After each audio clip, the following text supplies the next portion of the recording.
오늘은 칼슘제 똑바로 알고 사용하자. 우리가 흔히 그동안 칼슘에 대해서 잘못 알고 살포 시기도 잘못 알고 살포하셨는데, 정확한 시기에 적재적소에 살포함으로 인해 갖고 농사 비용도 줄이고 칼슘 효과를 높일 수 있는 방법에 대해서 오늘은 설명을 드릴까 합니다. 자, 우선 칼슘의 종류를 한번 보죠. 자, 칼슘의 종류는 무기태가 있고 유기태가 있습니다. 그래서 외국의 그 논문 자료를 보면은 칼슘의 흡수하고 이동이 그 순위를 내놓은 자료가 있습니다. 그러면은 우리가 사과나 배나 복숭아 같은 경우는 과일을 생산하잖아요. 과일 내에 칼슘이 그러면 얼마만큼 잘 이동되는 칼슘은 뭐가 가장 잘 되냐? 그 순위를 보면은 EDTA 칼슘과 그루콘산 칼슘이 가장 잘 되고, 그 다음에 초산 칼슘과 구연산 칼슘. 가장 안 되는 게 염화칼슘, 질산칼슘 순입니다. 농약 사용할 때 염화칼슘을 0.3%가 혼용해가 살포해라, 이렇게 교육을 많이 받아왔습니다.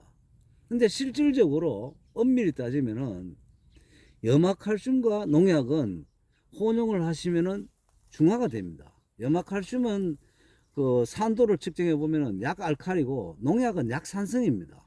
알칼리하고 산성하고 섞으면 어떻게 되겠어요? 중화가 되겠죠. 중화가 되면 어떻게 됩니까? 약효과가 떨어집니다. 살균력도 떨어지고 살충력도 떨어지고 살비력도 떨어지는 거예요.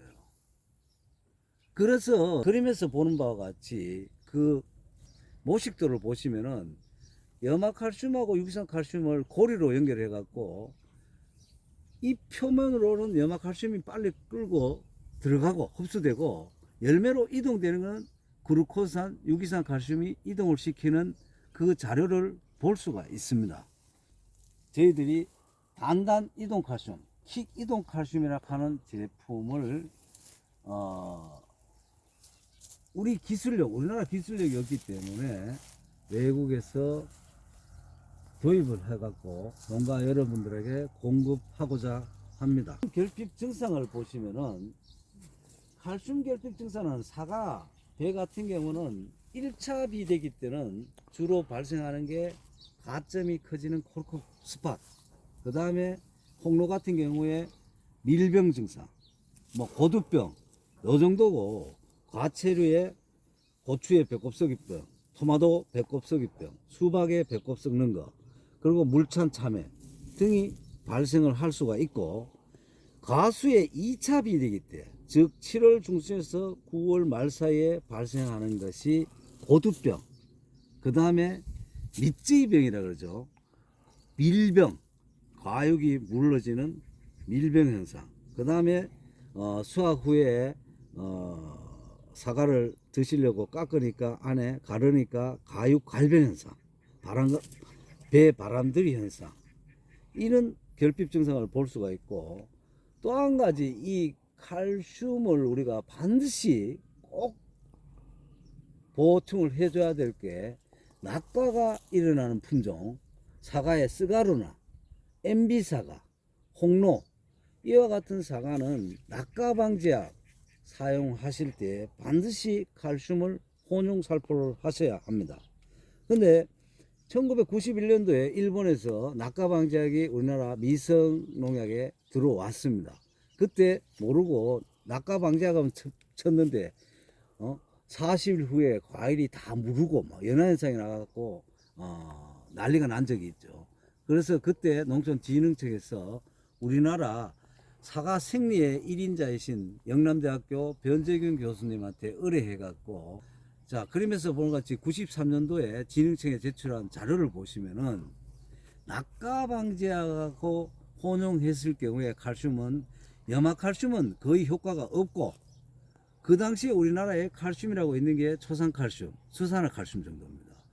수산화칼슘이나 초산칼슘이 효과가 더 좋은 걸로 나타나 있습니다. 그래서 현재까지도 농가분들이 대부분 낙과 방지약 칠 때 초산칼슘을 많이 사용하는데, 일본 같은 경우에는 스가루에 낙과 방지약을 씁니다.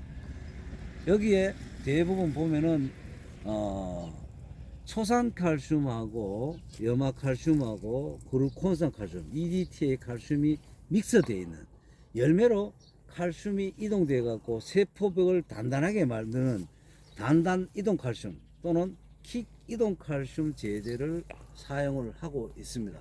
그래서 이 칼슘의 결핍 증상은요, 우리가 2년에 한 번씩 고토석계를 바닥에 넣는데도 불구하고 칼슘 결핍 증상이 일어나는 것은 보통 장마지기 전, 모내기 하기 전 6월 말까지 굉장히 우리나라는 가뭄입니다.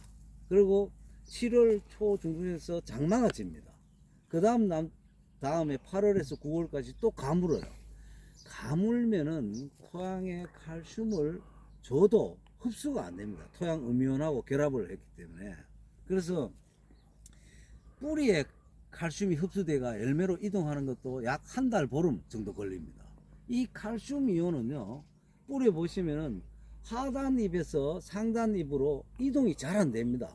그리고 위에 잎만 뿌리면 밑으로 또 이동이 안 됩니다. 그래서 칼슘은 골고루 뿌리셔야 되고 온도하고 굉장히 밀접을 합니다. 이 칼슘은 2차 비리기 때 뿌리실 때는 반드시 오후에 뿌리셔야 됩니다. 외국 그 논문을 보시면요, 칼슘은 30도씨 이상 15도씨 이하일 때는 잎에 뿌려도 거의 흡수가 안 되는 걸로 나와 있습니다. 그래서 여름에 칼슘제를 뿌릴 때는 오후에 6시 이후에, 오늘 다 못 뿌리시더라도 그렇게 온도가 30도 이하로 떨어진 시간에 뿌려주시는 게 좋습니다. 자, 이상 간단하게 오늘은 칼슘제에 대해서 설명을 드렸습니다. 감사합니다.